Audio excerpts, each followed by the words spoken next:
Kisah pasangan pengantin di Bogor kini tengah ramai menjadi perbincangan publik. Bagaimana tidak, sang mempelai pria Fahmi ditinggalkan oleh Anggi tepat sehari setelah ijab kabul. Tak hanya itu, ternyata Anggi meninggalkan suami sahnya demi kembali ke pelukan mantan kekasihnya. Terkait berita yang menghebohkan itu, Ustazah Katrunada memberikan tanggapannya soal mahar yang telah diberikan Fahmi ketika menikahi Anggi.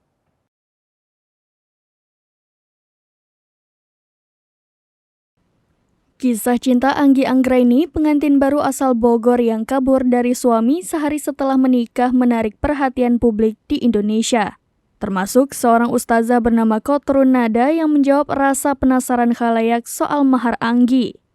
Publik penasaran apakah Anggi harus mengembalikan mahar dan biaya pernikahan yang telah dikeluarkan oleh suaminya Fahmi.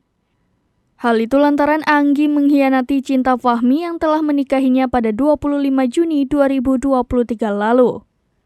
Anggi tega kabur dan memilih tinggal bersama mantan pacarnya di Jakarta bernama Adriaman Lase sejak 26 Juni 2023, tepat sehari setelah dinikahi Fahmi.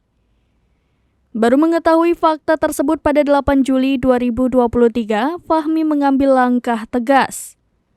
Pemuda asal Kecamatan Ranca Bungur itu pun langsung menceraikan Anggi di depan ayah mertua, polisi, serta Adriaman Lase mantan Anggi.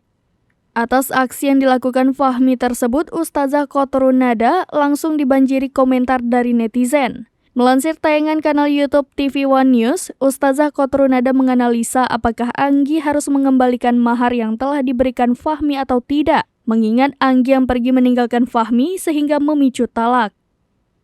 Menjawab pertanyaan soal mahar, Ustazah Kotrunada pun menjelaskan singkat. Menurut Ustazah Kotrunada, tidak ada kewajiban untuk istri mengembalikan mahar dari suaminya. Terlebih suaminya tidak meminta dan tidak memperkarakannya. Diketahui Fahmi memang memilih jalan damai dan tidak menuntut apapun dari Anggi.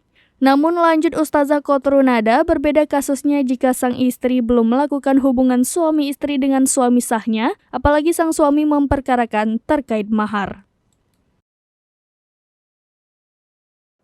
Demikian informasi terkini, Syedara Lun. Saksikan terus berita lainnya di kanal YouTube Serambi News, website dan Facebook serambinews.com.